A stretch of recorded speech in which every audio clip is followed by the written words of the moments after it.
پلٹے، جسم لہو لہان تھا، کپڑے پھٹے ہوئے تھے، لوگوں نے جنہوں نے تانا لگایا تھا، جنہوں نے الزام دیا تھا کہ ٹیپو سلطان کا بھائی غدار ہے، دیکھ کر پوچھا کیا بات ہے؟ فرمایا انگریزوں نے مجھے موت کی سزا دے دی تھی، خدا کے فضل نے مجھے بچا کر بھیج دیا، سبحان اللہ سبحان اللہ، خدا کے محبوب کے صدقے نے مجھے بچا کر کے بھیج دیا۔ سبحان اللہ۔ میرے دوستوں بزرگوں، اللہ اور کے رسول کی محبت کی طرف بڑھ جاؤ، واعتصموا بحبل اللہ جميعا، اللہ کی رسی کو ایسے پکڑ لو، ایسے پکڑ لو کہ دنیا تمہارے قدم پکڑنے کے لیے ترس جائے۔ یہی پیغام عید میلاد النبی کا جشن جہاں جہاں بھی ہو، اپنا سارا وقت نکال کر آج دیگر قوم کے لوگ متحد ہو کر کس کس طرح سے کام کر رہے ہیں، جنہیں ہم سے آنکھ ملانے کی بساط نہیں تھی، وہ آج ہم سے ہاتھ ملا کر گلوں میں ہاتھ ڈال رہے ہیں۔ اس کی وجہ کیا ہے؟ قربانی۔ یہ گوشت کتنا متبرک ہے۔ ابھی میں نے رمضان عید بقرعید کے موقع پر، عید الاضحیٰ کے موقع پر قربانی کے مسائل پر کھلا بیان کیا کہ یہ گوشت، آپ پڑھیے امام اعظم کا پورا فلسفہ، مسلمان کو بھی حکم ہے اس میں نسبت ابراہیم اور نسبت اسماعیل شامل ہے، اور جہاں نسبتیں آ جاتی ہیں وہ چیز متبرک ہو جاتی ہے۔ بے شک سبحان اللہ سبحان اللہ۔ یہ اسٹیج ممبر رسول کا نام اسے دیا جا رہا ہے۔ آج اگر اس پر ہم بیانات کر رہے ہیں، ذکر و اذکار کی محفل، نعت پاک بنقبت اور کلام پاک کی تلاوت ہو رہی ہے، یہ پورا کا پورا مجمع، یہ ہر شے خدا کی رحمت کے سائے میں ہے۔ بے شک۔ اور یہیں پہ ناچ گانا ہو جائے، یہیں پر اگر کوئی غلط کام ہو جائے، اس پر لعنت برسے گی۔ ایک ذرا سے نظریے پر بخاری شریف کی پہلی حدیث، انما الاعمال بالنیات، عمل کا سارا دار و مدار نیتوں پر، عمل کا سارا نظام نیتوں پر۔ مسلمان اپنی نیتوں کو عملی جامہ پہنانے کی طرف بڑھ جائے، اپنے کیریکٹر میں، اپنی توجہات میں، اپنے معاملات میں اسلام لانے کی کوشش کرے، ہر شے میں دین مصطفیٰ کو بسائے۔ صحابہ کرام کی زندگی کو ذرا اٹھا کر کے دیکھیے، اور ہمیں فرصت ہی نہیں، ہمیں جو مسائل سیکھنا ہے وہی ہم سیکھ نہیں پائے۔ میرے دوستوں، میں نے آج جمعے میں قاری صاحب کے حکم سے وہاں سپاہی محلے کی مسجد میں مختصر بیان کیا کہ ہمارا وضو، اب آپ دیکھیے امام اعظم فرماتے ہیں کہ جس گھر میں جو خاتون باوضو ہو کر اپنے گھر میں جھاڑو لگائے، آپ ملفوظات پڑھیے، کیا ثواب ہے اس کے نام اعمال؟ حرم شریف میں جھاڑو لگانا۔ سبحان اللہ، سبحان اللہ، سبحان اللہ کہتے ہیں۔ سبحان اللہ۔ حرم شریف میں جھاڑو لگانے کا ثواب ہے، ہماری طاقت اتنا انتظام ہے وہاں پر کہ ایک کچرا آپ اٹھانے کے لیے جھکو گے، اس سے پہلے اٹھانے والے کھڑے ہیں۔ کیا شان ہے کبریائی ہے، کیا شان مصطفیٰ ہے، ہزاروں کی تعداد میں وہاں پر خادم موجود، لیکن ثواب کیا دیا جا رہا ہے؟ باوضو ہو کر خلوص نیت کے ساتھ جو خاتون یا جو شخص بھی اپنے گھر کی صفائی اس بنیاد پر کرے کہ میں جو گندگی صاف کر رہا ہوں اور پاکیزگی لا رہا ہوں، یہ نیت اس نے بنا لی، اس کو حرم شریف میں جھاڑو لگانے کا ثواب۔ سبحان اللہ سبحان اللہ۔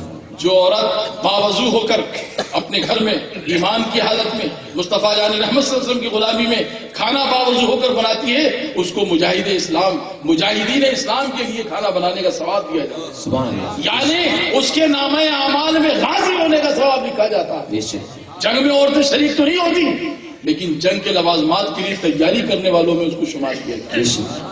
جو عورت اپنے گھر کے کپڑے اور اپنے گھر کے تمام لباسوں کو، پردوں کو، تمام چیزوں کو دھوتی ہے اس تصور سے کہ یہ پاک رہیں گے، خدا کی رحمت کا نزول ہوگا، گھر سے بلائیں دور ہوگی، اس کو غلاف خانہ کعبہ دھونے کا ثواب دیا جاتا ہے۔ سبحان اللہ سبحان اللہ۔ نعرہ تکبیر، اللہ اکبر، نعرہ رسالت، یا رسول اللہ۔ ایسی چیزیں اسلام میں ہیں جو خزانے چھپے ہوئے ہیں، اور ہم خزانوں کو سمجھنے کے لیے تیار ہیں۔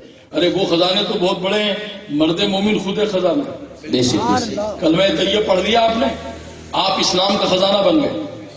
یہ بڑی بڑی بات مشہور ہے نا، اور اکثر اس کے لیے کہا بھی جاتا ہے، آپ دیکھیے شراب، گناہ، زنا سب چل رہا ہے، اگر توبہ کر لی، یا ایھا الذین آمنوا توبوا الی اللہ توبۃ نصوحا، تو نصیحت والی توبہ کرنے کے بعد اگر مومن پھر سے گناہ کی طرف نہ بڑھے تو رب فرماتا ہے قرآن میں کہ میں اسی دن اپنے نیک بندوں میں اسے شمار کر لیا کروں۔ سبحان اللہ۔ بے شک۔ سبحان اللہ۔ ارے وہ ہزار برس کے گناہگاروں کو بخش دیتا ہے، ہمارے تو 2-4 سال کے گناہ، 10-20 برس کے گناہ، اس میں کیا ہے؟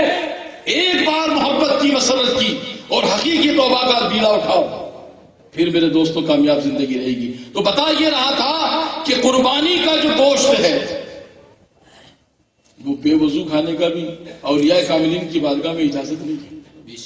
وہ فرماتے ہیں کہ اگر تم علم لدنی چاہتے ہو، عید قربان کے موقع پر باوضو ہو کر وہ قربانی کا عظیم الشان گوشت جو نعمت عظیم ہے، اس تصور سے کہ مولا ہم نہ ابراہیم بن سکتے ہیں علیہ السلام، نہ اسماعیل بن سکتے ہیں علیہ السلام، نہ اللہ کے ولیوں کے مرتبے کو پہنچ سکتے ہیں، لیکن سچے مسلمان تو بن سکتے ہیں، ایمان والے کامل مومن تو بن سکتے ہیں۔ تو یہ عظیم الشان تبرکات اس محبت سے استعمال کرو جس میں مکمل شفا بھی ہے، برکت بھی ہے، راحت بھی ہے، اور آپ کی عزت و آبرو بھی ہے۔ آج ہم نے دوستی یاری میں شرابیوں کو دعوت دینی شروع کر دی، غلاظت کرنے والوں کو دعوت دینی شروع کر دی، ہمارا عظیم تحفہ ہم دیگر لوگوں تک پہنچا رہے ہیں۔ آج وہ اس نعمت کا معاملہ یہاں تک پہنچ گیا، ہمارے سامنے سینہ تان کی رکھ۔ اب ہم سوچتے ہیں کہ ایسا کیوں ہو رہا ہے؟ ایسا ہو رہا ہے اس لیے کہ ہم نے تعلقات میں اپنی نعمتیں ان کے سپرد کر دی، ان کی آفتیں اپنے ذمے لے لی۔ مطلب یہ کہ تم نے عظیم الشان نعمت اس کے سامنے رکھی، اس نے لعنت کی باٹل تمہارے سامنے رکھ دی، اب تم نعمت کھلا رہے ہو، وہ لعنت کھلا رہا۔ ایسا ہوتا ہے کہ اس پر ہماری نظر ہے کہ نہیں؟ خبردار خبردار۔ غریب نواز ارشاد فرماتے ہیں رضی اللہ تعالیٰ عنہ کہ جب یہ قربانی کے گوشت کو آپ کھلاؤ تو لوگوں سے پوچھ لیا کرو احتراماً کہ بھائی آپ دعوت میں تو تشریف لائیں، آپ کا حضور، آپ پاکیزہ ہیں، آپ کی اس دعوت کو، اس نعمت کو استعمال کرنے کی نیت کیا ہے؟ سرکار فخر الدین گردیزی اور خواجہ حمید الدین ناگوری، خواجہ قطب الدین بختیار کاکی اپنے ملفوظات میں لکھتے ہیں کہ غریب نواز نے اس عظیم الشان قربانی کے گوشت کو پہلے چوما، سر پر رکھا، اللہ کی بارگاہ میں عرض کی مولا اسماعیل تو نہیں بن سکتے، ابراہیم تو نہیں بن سکتے، غلام ابراہیم بنا دے، غلام اسماعیل بنا دے، غلام مصطفیٰ بنا دے، اس تبرک کی برکت سے قلب کو روشن کر دے، وجود کو روشن کر دے۔ سبحان اللہ، سبحان اللہ، سبحان اللہ۔ اور آج دیکھ رہے ہیں آپ اس مزار کی جالیاں دیکھ لو تو مغفرت کا انعام مل جائے۔ کیوں؟ خدا کی مٹا دے اپنی ہستی کو اگر کچھ مرتبہ چاہے کہ دانا خاک میں مل کر گلے گلزار ہوتا۔ تو یہ نعمتیں آج ہم غور کرتے چلے جائیں۔ بس میرے دوست اور بزرگوں، ہمیں کسی ہتھیار کی ضرورت نہیں، ایک ہتھیار ہمارے جیب میں رہتا ہے، لا الہ الا اللہ، لا الہ الا اللہ۔ آپ مغرب کی نماز پڑھیں اور 11 تسبیح اس ذکر کی کر لیں اور دل پر ضرب لگائیں۔ جب کسی چیز کو جھاڑنا ہوتا ہے نا تو اپن زور سے جھٹکا مارتے ہیں کہ نہیں اوپر کی، تب گرد صاف ہوتی ہے، تو اپن تمیز سے اس کو صاف کرنے کی کوشش کرو، تو بھی آ جا کمیز ہو، تمیز کے بجائے کمیز خراب ہو جائے، اور زور سے جھٹکا دیں گے تو سب چلا جائے گا۔ تو ان اللہ سے اپنے قلب کو روشن کریں، عز اللہ، عز اللہ، زور دل سے پوری توجہ کے ساتھ۔ صوفیاء کرام کی خانقاہوں میں یہ ذکر سکھایا جاتا ہے اس لیے کہ قلب صاف ہو جائے، دل کے آئینے میں ہو تصویر یار، جب ذرا گردن جھکاؤں دیکھ لوں، جب ذرا گردن جھکاؤں دیکھ لوں، وہ کب ہوگا؟ جب ہم اپنے قلب کو روشن کریں گے۔ اور ان کے والد میرے ساتھ اکثر کبھی کبھی ذکر کیا کرتے تھے، انسان کے اعمال پر نہیں، اس کے افعال پر بھی توجہ کرنی چاہیے۔ ایک بار بزرگوں کی محفل میں جو مسرت سے بیٹھ جائے، حضرت مخدوم اشرف سمنانی ارشاد فرماتے ہیں کہ لوگوں، آپ بڑے خطیب اعظم تھے، 18 زبان جانتے تھے، جس علاقے میں چلے جاتے تھے اسی زبان کو بیان فرماتے تھے۔ فرماتے ہیں کہ لوگوں، اگر تم نے اپنی زندگی میں کسی ایک اللہ والے سے اپنا رابطہ بنا لیا تو کل قیامت میں وہ جب تک جنت میں نہیں جائے گا جب تک تمہیں ڈھونڈ کر شفاعت نہ کرا دے۔ سبحان اللہ۔ اسی لیے کہا جاتا ہے کہ اولیاء کاملین کے دامنوں کو، اللہ کے دوستوں کے، بزرگوں کے دامنوں کو پکڑو، وابتغوا الیہ الوسیلہ وجاہدوا فی سبیلہ لعلکم تفلحون۔ اگر فلاح چاہتے ہو، مجاہدے چاہتے ہو، کامیابی چاہتے ہو تو میرے دوستوں کے دامن کو پکڑو۔ ید اللہ فوق ایدیہم، یہ ہاتھ اس کا نہیں بلکہ میرا ہاتھ۔ کون فرما رہا ہے؟ رب فرما رہا ہے۔ تم کسی مرد کامل، کسی فقیر، کسی صوفی کے ہاتھ میں جب اپنا ہاتھ دیتے ہو، یہ دیکھ کر کہ وہ شریعت مصطفیٰ کا پابند ہے، دین مصطفیٰ پر چلنے والا ہے، نمازوں کا پابند ہے۔ آج ہماری جماعت میں حال اتنے خراب ہیں ہمیں کسی کی برائی کرنے کا کوئی واسطہ نہیں، لیکن ہمیں اپنی اصلاح کرنے کا طرف ہے کہ نہیں؟ اور یہ اصلاح کا پیغام آقا کائنات نے دیا ہے۔ سرکار کی میلاد منانے کا مقصد یہ کہ ہمارے اندر دین مصطفیٰ آ جائے۔ ہماری کیا بساط کہ ہم سرکار پہ درود پڑھیں گے، لیکن آقا فرماتے ہیں کہ میں درود پاک پڑھنے والے کی درود بذات خود سنتا ہوں اور اسے پہچانتا بھی ہوں، اسے پہچانتا ہوں۔ یا اللہ، آپ سرکار کے پہچان والے بن گئے، اس سے بڑا کیا انعام ہے؟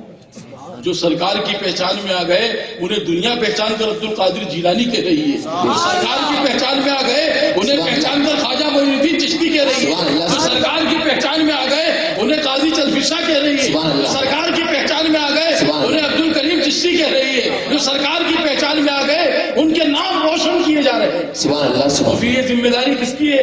رب فرماتا ہے کہ جو لوگ ان الذین آمنوا وعملوا الصالحات سیجعل لهم الرحمن، جو لوگ اعمال صالح کرتے ہیں، نیک راستوں پر چلتے ہیں، پھر میں ان کے ناموں کو روشن کرتا ہوں، فرشتوں کو لگا دیا جاتا ہے، یہ میرا دوست آ رہا ہے، اس کی راہ میں رحمتوں کے پھول بچھا۔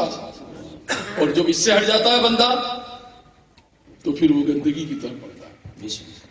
اور ہمیں اپنے دماغ کی، اپنے وجود کی غلاظتوں کو صاف کرنا ہوگا، تب جا کر کے کام بن پائے گا۔ آپ دیکھیے ادب، آج ہماری جماعت سے ادب چلا گیا۔ ابھی عید میلاد النبی کا کچھ مسئلہ ہلکا ہلکا سا میرے سامنے بھی آیا، یہ جشن مصطفیٰ، ہم کیا سرکار کا جشن منائیں گے، کیا جلوس نکالیں گے؟ آپ حضرت یوسف مدنی رحمۃ اللہ علیہ کا اقوال پڑھیے، وہ لکھتے ہیں جب پرندے صبح طلوع سحر اپنے گھونسلوں سے، اپنے مقامات سے نکل کر جب وہ اپنے معاملات کی طرف بڑھتے ہیں تو بارگاہ رسالت میں درود السلام پڑھتے ہوئے بے شک بے شک۔ یہ جشن کا سلسلہ ہم 12 دن منانے کے لیے فرصت نکالتے ہیں۔ ایک دوست دوسرے دوست سے کہتا ہے چلنا ہے، ماں تقریر ہے، چلنا ہے، ماں جلسہ ہے، فلانے دن جلوس نکلنے والا، ارے دیکھتا ہوں ابھی ٹائم نہیں ہے میرے۔ اور یہ رات و دن سرکار کا ذکر کر رہے ہیں، سرکار پر درود بھیج رہے ہیں، اور صبح سے لے کر غروب آفتاب سے پہلے پہلے اپنے معاملات سے فارغ ہو کر بنا کسی اسباب کے اپنے گھونسلوں میں، اپنی قیام گاہوں تک پہنچ جاتے ہیں۔ ان سے عالم تصور میں پہنچو، تمہارا قمیص کہاں رکھا ہے، جوتے کہاں اتارے ہیں، کھانے کے لیے انتظام تم نے کہاں رکھا ہے، تمہارے پاس فریج ہے کہ نہیں ہے، تمہارے پاس شاندار انتظامات کچن وغیرہ ہے کہ نہیں؟ تو وہ پرندے، وہ جانور انسانوں کے علاوہ کہیں گے ہمارا سارا انتظام خدا نے کر رکھا ہے۔ ہم صبح اس کا نام لے کر اس کے محبوب پر درود و سلام پڑھ کر نکلتے ہیں، شام تک سیراب ہو کر اپنے گھونسلوں میں اطمینان سے لوٹ جاتے ہیں۔ نعرہ تکبیر، نعرہ رسالت، جشن عید میلاد النبی۔ کل خدا، کل کا انتظام اس کے پاس، یہ ہمیں سبق دے رہے ہیں۔ اب اس کا مطلب یہ نہیں کہ ساری چیزیں ندی میں ڈال کے آدمی جنگل میں نکل جائے کہ اٹھال صاحب، اب تو ہمیں یہی کرنا ہے۔ توکل تو اللہ، بے شک ہمیں اللہ پر توکل رکھنی چاہیے۔ 1 مہینے تک ہمارا کاروبار نہ چلے، دکان میں گراہکی نہ ہو، آج مسلمان شکایت کرتا ہوں کسی نے کچھ کر دیا، کچھ نہ کچھ ہو گیا، کوئی جادو ٹونا، کچھ مٹوا، اب کبھی غلطی سے کوئی ادھر سے نیمبو ومبو پھینک کے چلا جائے اور پھر تو طے ہو گیا، پھر ہم جیسے کوئی چھو منتر بابا میں پکڑ کے آ گئے، بہت لمبا کام ہے، بہت نپٹ جائے گا۔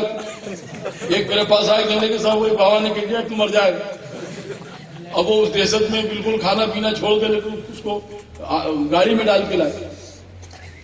میں نے کہا کون کو لائے اس کو؟ یہ اتنے لوگ ہیں۔ ہم نے کہا کہ کیا ہوا اس کو؟ چلنے کے ایک فقیر آئے تھے، ان کو کچھ انہوں نے سوال کیا، ہم نے دیا، انہوں نے کہا تو مر جائے گا۔ پھر چلنے کے بس تب سے دہشت میں آ گئے۔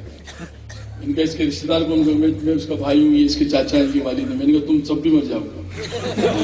بولے صاحب کیا کرو؟ میں نے کہا وہ ایسا کام کر گیا، جتنے اس کے ساتھ رہیں گے سب مریں گے، وہ دور وہیں دور ہو گئے اس سے۔ کیا بھائی کہنے کی ہم بھی، ہاں بالکل، جو جلدی چھوڑ دو اس کا ساتھ۔ وہ گھبرانے لگا، سر کب تک کا ہے میرا ٹائم؟ مجھ سے پوچھنے لگا میرا ٹائم کب تک کا ہے؟ میں نے کہا بیٹا یہی تو ہمیں نہیں معلوم، یہ اگر ہمیں معلوم ہو جاتا تو تسبیح لے کے مسجد میں نہیں چلے جاتے، لا الہ الا اللہ، لا الہ الا اللہ۔ کوئی بولے کھانا آنے نہیں، موت آنے والی، ڈرتا نا آدمی۔ تو پھر کیا کرنا؟ میں نے کہا بیوقوف آدمی جاہل آدمی انہیں نہیں مرنا انہیں ارے میں بھی مروں گا تجھے دیکھ رہا ہوں میں بھی مروں گا کب جب خدا نے وقت مقرر کر کے رکھا ہے ارے کس کی طاقت ہے کون کسے مار سکتا ہے یہ جادو یہ ٹونے یہ ساری چیزیں مسلمان کے لیے نہیں اس نے لا الہ الا اللہ محمد رسول اللہ اگر رات میں 2 مرتبہ پڑھ کے مسلمان سو جائے پوری رات اس کے سرانے 10 فرشتے اس کی عبادت کیا کرتے سبحان اللہ سبحان اللہ سبحان اللہ سبحان اللہ تکبیر رسالت جشن عید میلاد النبی بے شک سبحان اللہ اور 2 مرتبہ صبح اٹھتے وقت وہ کلمہ پڑھ لے ارے پھر جادو ٹونے والے پوٹلی باندھ کے نکل گئے اور نکل جاؤ اپنا ابا بیٹھا ہے کیوں اس کے چہرے سے دہشت غالب ہوتی ہے مرد مومن کی آنکھوں میں سرور اور خدا کے محبوب کا نور سما دیا جاتا ہے اس لیے اس نے کلمہ طیب کا ورد کیا ہے اور اس کی برکت یہ ہے شراب پی رہے تھے لیکن کلمہ تھا جوا کھیل رہے تھے لیکن کلمہ تھا برائیوں میں تھے لیکن کلمہ تھا اس کی بنیاد پر آپ کے لیے انعام خداوندی کیا رہا انتقال ہوا شاندار حسن دیا جا رہا